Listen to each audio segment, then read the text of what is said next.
दोस्तों, क्या आप जानते हैं कि इस धरती पर एक देश ऐसा भी है जहां पर कुरान के पढ़ने और इस्लाम की तबलीग पर पूरी तरह से प्रतिबंध है। दुनिया में 57 से अधिक इस्लामिक देश मौजूद हैं, लेकिन इस देश में मुसलमानों की आबादी 0 के बराबर है। और हालात ये हैं कि अगर आपके घर में कुरान और बाइबल जैसी धार्मिक किताबें पाई जाती हैं, तो इसके लिए आपको सजा-ए-मौत भी हो सकती है। बाहरी जापान के साहिलों पर बसा उत्तर कोरिया दुनिया के लिए डिक्टेटरशिप की मिसाल बन चुका है। कहने के लिए तो यहाँ लोकतंत्र है, लेकिन अगर यहाँ किसी का राज चलता है तो वो है किम जोंग उन का। नॉर्थ कोरिया दुनिया के उन चुनिंदा देशों में से है जहाँ पर मंदिर, मस्जिद और गिरजा घरों को बनाने पर पूरी तरह से पाबंदी है। बीबीसी की एक रिपोर्ट के मुताबिक 2011 में उत्तर कोरिया में मुसलमानों की आबादी 3000 के करीब थी, जो अब घटकर 0 हो रही है। इस देश के मुसलमान या तो उत्तर कोरिया छोड़कर बाहर चले गए या फिर उन्हें कत्ल कर दिया गया। उत्तर कोरिया में एक भी मस्जिद मौजूद नहीं है। 2013 में ईरान द्वारा ईरान एम्बेसी में रहने वाले लोगों के लिए एक मस्जिद बनाई गई, जिसका इस्तेमाल सिर्फ एम्बेसी के लोग ही कर सकते थे। अगर नॉर्थ कोरिया का कोई भी मुसलमान इसमें दाखिल होने की कोशिश करता तो उसे सूली पर चढ़ा दिया जाता। नॉर्थ कोरिया में कुरान का बेचना, कुरान का छापना, कुरान का पढ़ना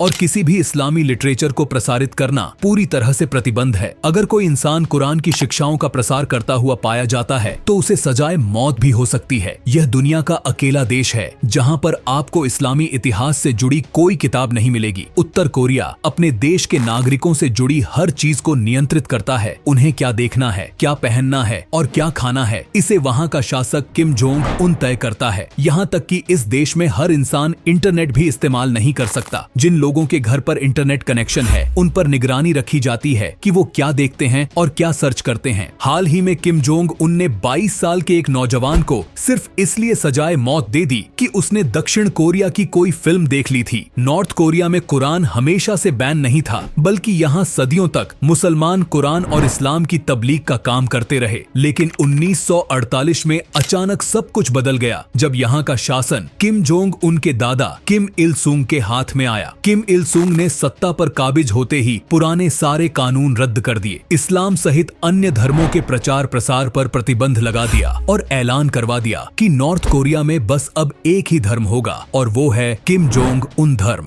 किम इल सुंग की दौर ए हुकूमत में नॉर्थ कोरिया ने एक नई विचारधारा को विस्तार देने का काम शुरू किया, जिसे चूज आइडियोलॉजी कहा जाता है। इसके तहत लोगों को धर्म छोड़ने पर मजबूर किया जाने लगा। लोगों से कहा गया कि अगर उन्हें किसी की इबादत करनी है तो किम उनके बाप दादाओं की करें। ये वही नजरिया था जिसके तहत आज नॉर्थ कोरिया में किम इल सुंग के 500 से अधिक स्टैचू बनाए जा चुके हैं, ताकि लोग उसके आगे सजदा कर सकें। नॉर्थ कोरिया की इस विचारधारा का मुसलमानों ने सबसे ज्यादा विरोध किया। नतीजे में मुसलमानों की एक बड़ी आबादी जेलों में डाल दी गई। कोरियाई युद्ध के बाद तो मानो मुसलमानों और ईसाइयों पर दुखों का पहाड़ टूट पड़ा। मस्जिदें बंद कर दी गईं, गिरजाघर तबाह कर दिए गए। हर उस संस्था पर पाबंदी लगा दी गई जहां से इस्लाम की तबलीग का काम किया जा सकता था। अब ऐसी स्थिति में मुसलमानों के सामने दो ही तरीके थे, या तो वो अपना धर्म छोड़ दें या फिर उत्तर कोरिया से हिजरत कर जाएं, क्योंकि सत्ता ऐसे जालिम लोगों के हाथ में थी जिनके लिए कानून और इंसाफ के कोई मायने नहीं थे। किम खानदान ने हर उस चीज पर पाबंदी लगा दी थी जो उनकी सत्ता के लिए खतरा बन सकती थी, और कुरान पर पाबंदी की वजह यही थी कि जो सर अल्लाह के सामने झुक जाए वो फिर किसी के आगे नहीं झुकता। नॉर्थ कोरिया में मुसलमान आज भी अपनी मजहबी पहचान के लिए जंग लड़ रहे हैं। उन्हें ना तो ईद मनाने की आजादी है और ना ही खुलेआम अपनी धार्मिक पहचान बताने की, लेकिन इन सब के बावजूद मुसलमान अपने धर्म पर टिके हुए हैं। वहीं दूसरे धर्मों के लोगों ने नॉर्थ कोरिया के किम जोंग उनके आगे सजदा कर दिया है। नॉर्थ कोरिया में मस्जिदें भले ना हों, लेकिन मुसलमान खुफिया तौर पर इस्लाम का प्रचार प्रसार करते रहे हैं। वहाँ के मुसलमानों ने कुरान सीखने के लिए उसे मुंह जबानी याद कर लिया है, ताकि वो आसानी से आने वाली नस्लों को कुरान सिखा सके। नॉर्थ कोरिया के इस इतिहास को देखकर तुर्की की याद आती है। कभी तुर्की में भी इस्लाम और कुरान पर पाबंदी लगा दी गई थी। लोगों को कुरान सीखने पर जेलों में डाल दिया जाता था, लेकिन आज वही तुर्की इस्लाम का सबसे बड़ा सहारा बन चुका है। वो दिन दूर नहीं जब नॉर्थ कोरिया में मौजूद 3000 मुसलमान 30 लाख में बदल जाएंगे, क्योंकि इस्लाम की फितरत में कुदरत ने लचक दी है। उतना ही उभरेगा जितना की दबाओगे। आज के लिए बस इतना ही, मिलेंगे नेक्स्ट वीडियो में। तब तक के लिए बाय।